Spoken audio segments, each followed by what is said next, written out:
diboyong ya. Yang imam adalah Abu Bakar Siddiq. Sampai segitunya sakit masih sholat berjamaah. Kita mah boro-boro mikirin jamaah apa yang kalau sakit. Lagi puyeng aja pusing. Kira-kira mau jamaah tidak? Enggak tidak. Jangankan jamaah kayaknya sholat juga tahu kagak ya. Tapi ini pak sholat gitu kan. Nabi mah masih istiqomah berjamaah. Yuk bapak-bapak, saya ngomong jamaah ya. Bagi yang dekat atau yang jauh, jangan tinggalkan berjamaah. Ini istimewa sekali. Istimewa sekali.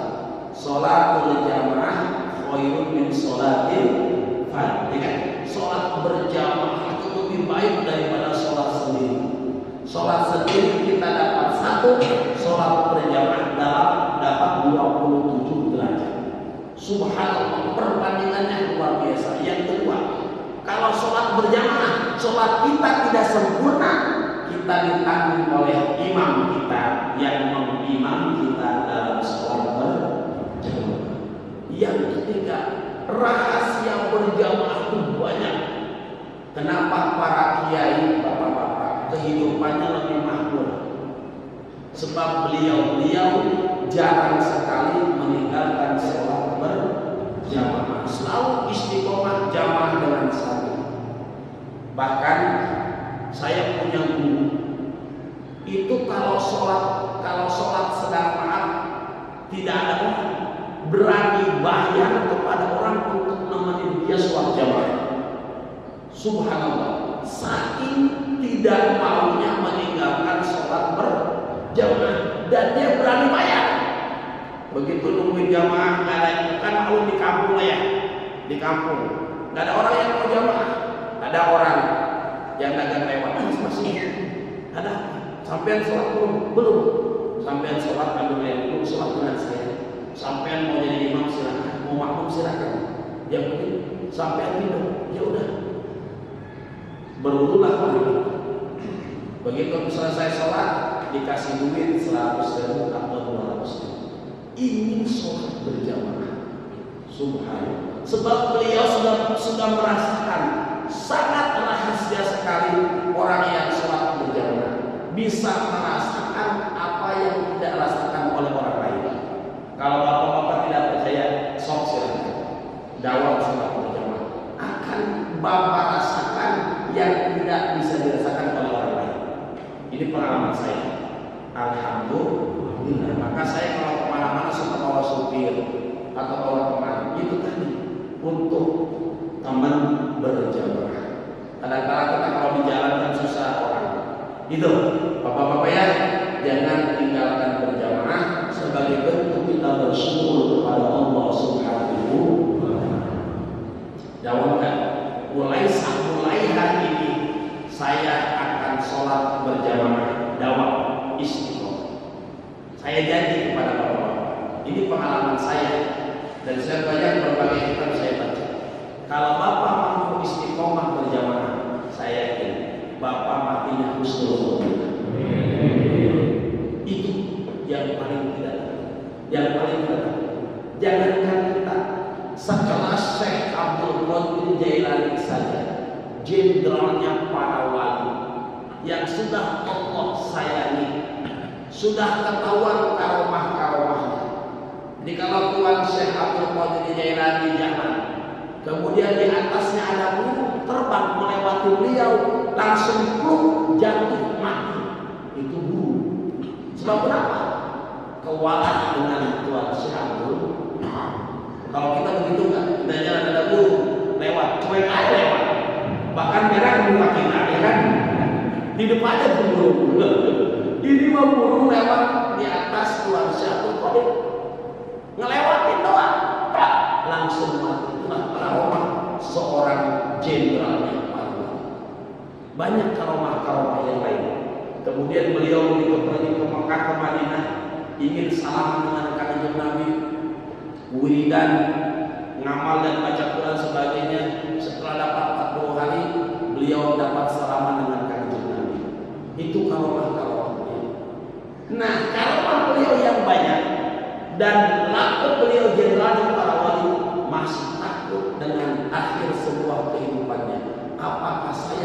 husnul khotimah atau tidak. Maka kita sebagai orang yang awam, orang yang bodoh, maka kita mudah-mudahan Allah takdirkan di akhir kehidupan kita husnul khotimah. Amin ya rabbal alamin. Maka kita jangan sekali-kali menantang Allah. Sholat aja, soalnya juga sholat aja, nggak punya mobil, gua yang nggak pernah sholat punya mobil. Nah untuk memang sholat cari mobil. Nah, sholat cari mobil mah usah, cari mobil mah ke showroom, betul. Jangan ke masjid, ya. Oh, jamaah, kalau sholat aja juga banyak utang, jangan pikirin itu, ya. Betul. Tapi kalau kita dalam jamaah, insya semua panitia buat apa? Betul. Jabatan yang kita impikan begitu kita mati dibawa kagak jabatannya. Dunia yang kita kumpulkan dagang setiap subuh, orang ada pengajian subuh dia mau berangkat ke pasar, tidak mau libur walaupun sehari. Begitu mati kembali mobilnya dibawa ke kuburan. Dibawa semua orang lain satu sama dia. Memang ada yang bawa mobil, ya kan? Makanya begini, ya, yasba'ul mayyita talata, yang mengikuti orang mati tiga, ya bukan wahid wa yarji isnani, yang satu menemani dia, yang dua balik lagi. Begitu maaf simpulan meninggal dunia ada tiga yang mengikuti. Amaluhu, amal ibadah, betul. Dulu dia sholat, maka amal sholatnya ikutin dia. Dulu dia sering sedekah, maka sedekahnya ikutin dia. Dulu dia sering jamaah, maka amal jamaahnya ikutin dia. Amal. Yang kedua, mu'alu keluarganya. Si fulan meninggal dunia, istrinya ngikutin ke kuburan, ikut. Anaknya ikut enggak? Ikut. Kalau punya cucu-cucunya, ikut. Kemudian wa'amaluhu, hartanya. Kalau dia sudah punya mobil, mobilnya dibawa ke kuburan, ikut nganter. Motornya dipakai oleh anaknya terus.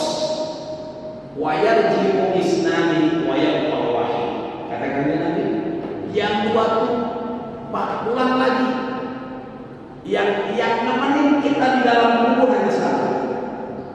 Amal ibadah kita. Bapak duduk di sini, jangan lupa. Allah tulis, Allah tulis, ya, pengajian subuh hari Minggu jam sekian tanggal sekian. Allah tulis, jangan khawatir, betul. Yang sedekah Allah tulis, betul. Jangan khawatir, jangan karena apa? Semuanya karena Allah. Saya kesini karena Allah. Semalam habis acara sampai jam 2:30. Saya senangnya manakib Syekh Abdul Qadir. Setiap ada acara pasti baca manakib. Jadi mau sampai subuh, mau ingat saya ada acara subuh-subuhnya. Langsung tadi dijemput sama Pak Ustaz. Alhamdulillah. Bisa silaturahim. Alhamdulillah. Yang dua apa balik lagi? Keluarga. Dulu istri kita katanya bilang cinta kepada kita setengah mati. Aikan lain bidawati. Saya tidak bisa hidup kalau tidak sama papa. Dengan cinta sama mati. Tidak bisa hidup kalau tanpa papa. Pokoknya pak kemana-mana harus ada papa. Bohong, betul. Begitu bapak-bapak mati dikubur, kira-kira istri mau nemenin kagak? Nemenin kagak? Bukan gombal, ya kan? Betul. Ya Allah ya Rabbi. Atau istri begitu mati, bapak-bapaknya kira-kira ngikutnya ke kuburan? Ngikut ke kuburan, tapi mau nggak dipendam? Mau nggak dikubur? Enggak, malah lirik, malah dijahe. Ya. Betul. Betul nggak? Boro-boro udah mati bu ya, pas hidup aja ulang ini sama jahe. Betul. Ya kerasa ketawa. Itu namanya normal. Normal. Sebab manusia, tapi kita tahan dengan keimanan. Betul. Nah, wajah apa? Tinggal kita ditemenin amal ibadah. Maka ya Allah, bapak-bapak, yuk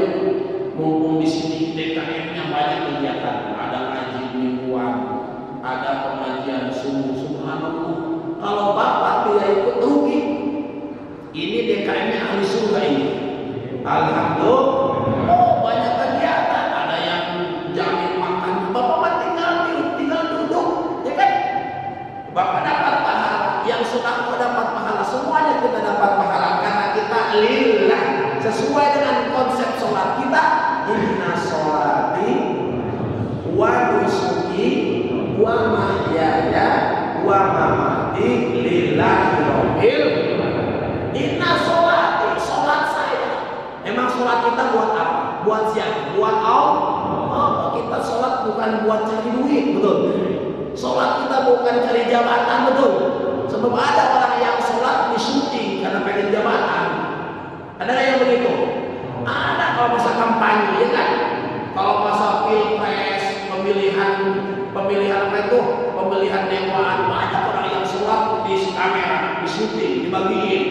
Itu sholatnya karena politik. Nah, untuk bilahimin, kita mau sholat apa? Inna sholat.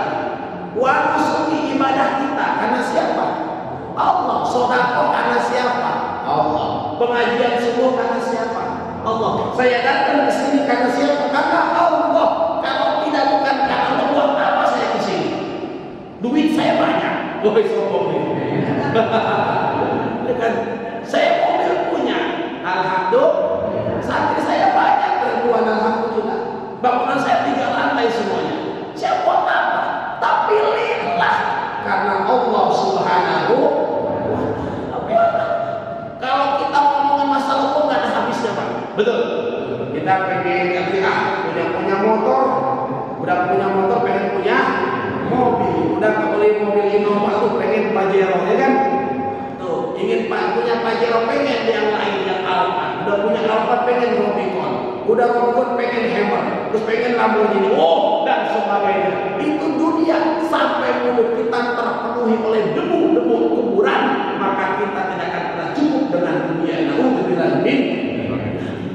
Maka kapan kita silaturahim dalam kita semuanya senang karena Allah dan benci kita karena Allah. Mudah-mudahan duduk kita di sini Allah tulis sebagai amal ibadah kita yang menambah timbangan amal ibadah kita kepada Allah Subhanahu wa ta'ala. Dan ini sama bentuknya bentuk syukur kepada Allah.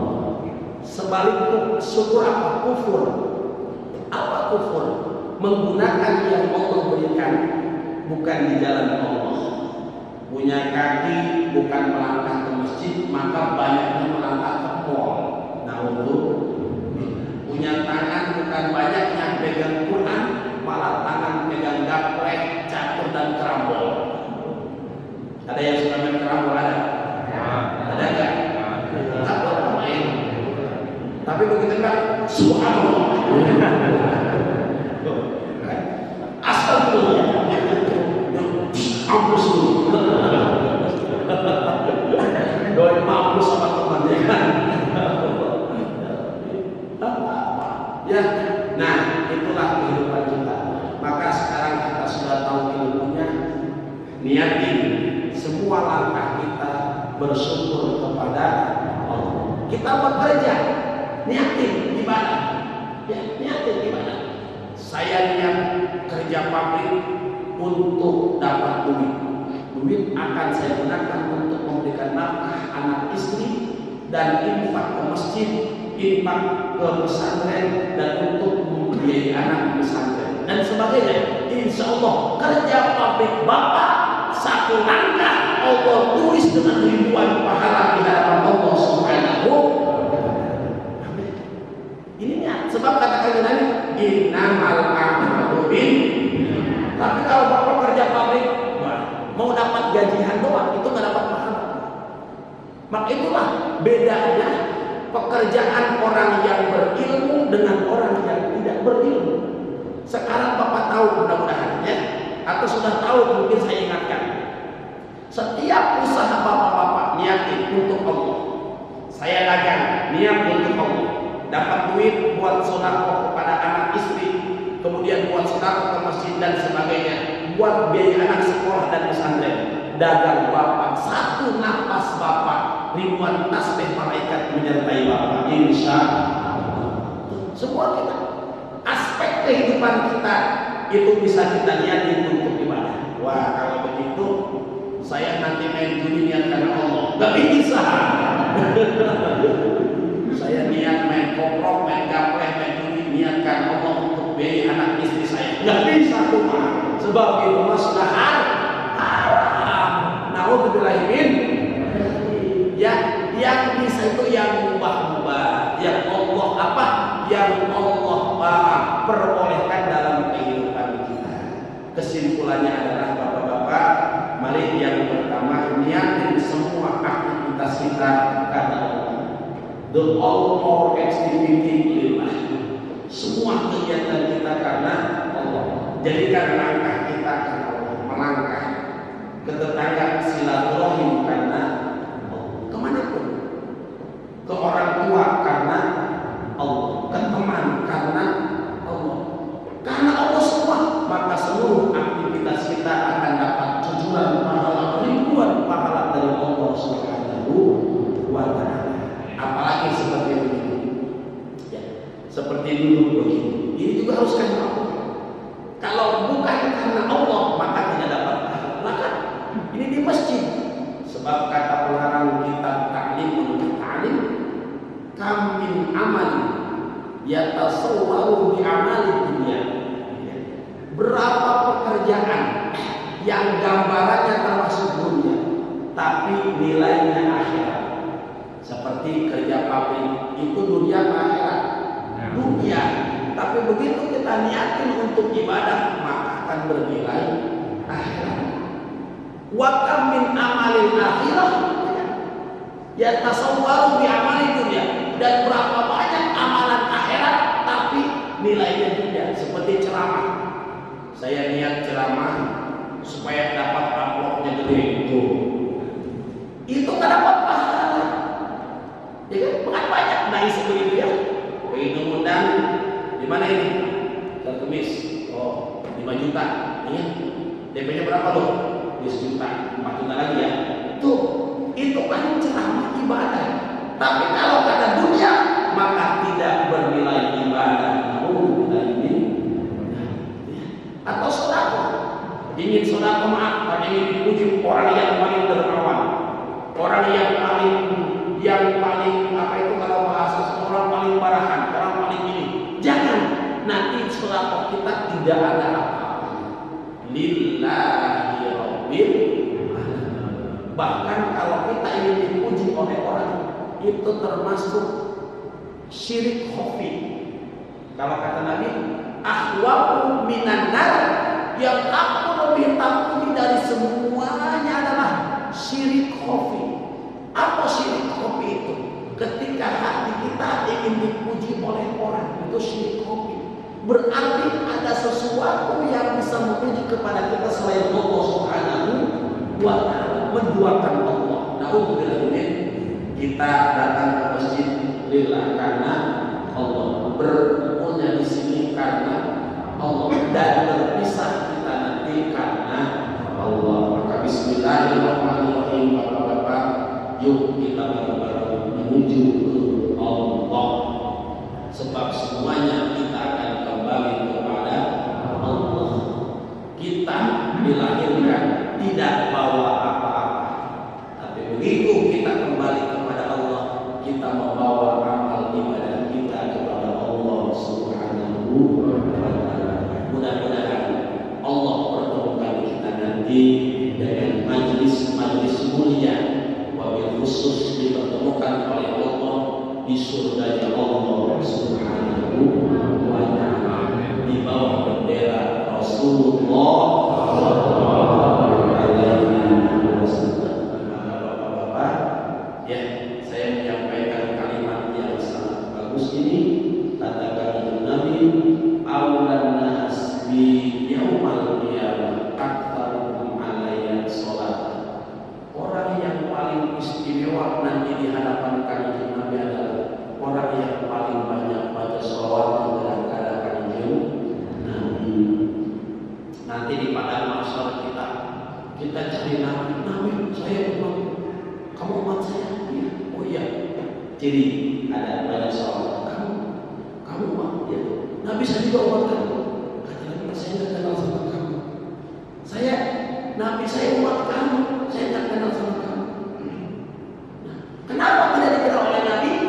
Ternyata dia tidak pernah membaca sholat. Jangan sampai begitu kita, ya.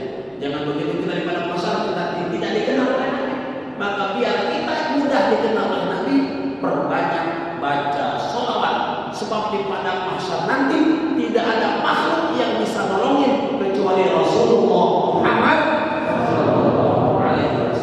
Dengan apa biar kita diangkat oleh beliau, ditolong oleh beliau, dengan kita memperbanyak membaca sholawat kepada kanjeng Nabi besar Muhammad SAW. Terus banyak itu kan relatif, ukurannya bagaimana?